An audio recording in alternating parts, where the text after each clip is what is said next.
One night, Henry and Gordon were alone with James. Although Sir Topham Hatt was beginning to think well of him, whenever a chance came, the other engines would talk of nothing but bootlaces. Remember when they had to use a bootlace to get you out of trouble, James? They would tease.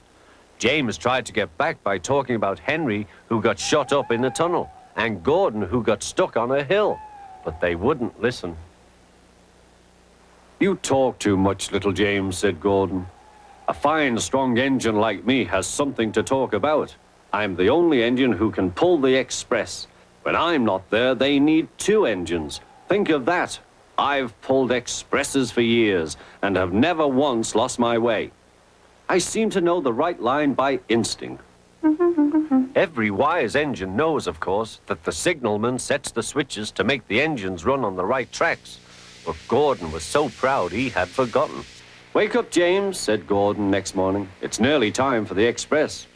"What are you doing? Odd jobs?" "Oh, well, we all have to begin somewhere, don't we? Run along now and get my coaches. Don't be late." James went to get Gordon's coaches. They were all shining with lovely new paint. He was careful not to bump them, and they followed him smoothly into the station, singing happily, "We're going away, we're going away." "I wish I was going with you," said James. "I should love to pull the express and go flying along the line."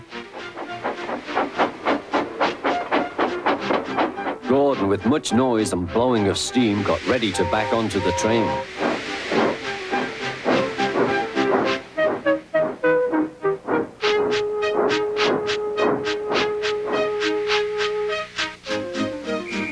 Sir Topham Hatt was on the train with other important people, and as soon as they heard the conductor's whistle, Gordon started. Look at me now," he puffed, and the coaches glided after him. "Poop, poop, poop, poop, poop. Goodbye, little James. See you tomorrow." James watched the train disappear and then went back to work. He pushed some freight cars into their proper sidings and went to fetch the coaches for another train. James had just brought the coaches to the platform when he heard a mournful noise. There was Gordon trying to sneak into the station without being noticed. "Hello, Gordon. Is it tomorrow?" asked James. Gordon didn't answer. He just let off steam feebly. "Did you lose your way, Gordon?" said James. "No, it was lost for me. I was switched off the main line onto the loop. I had to go all round and back again." "Perhaps it was instinct," said James. Meanwhile, all the passengers hurried to the ticket window. "We want our money back," they shouted. But Sir Topham Hatt climbed onto a cart and blew the conductor's whistle so loudly that they all stopped to look at him. Then he promised them a new train at once.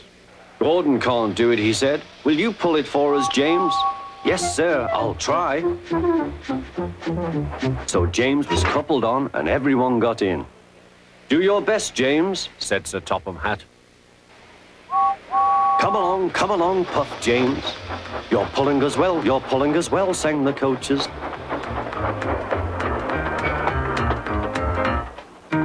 Hurry," puffed James.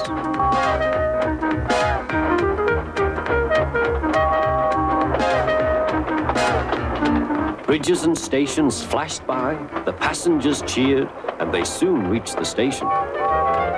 Everyone said thank you to James, and Sir Topham Hatt was very impressed. "Well done," he said. "Would you like to pull the express sometimes?" "Yes, please," answered James. Next day, when James came by, Gordon was pushing freight cars. "I like some quiet work for a change," he said. "I'm teaching these cars manners. You did well with those coaches, I hear." "Good, we'll show them." And he gave his cars a bump. James and Gordon are now good friends. James sometimes takes the express to give Gordon a rest. Gordon never talks about bootlaces, and they are both quite agreed on the subject of freight cars.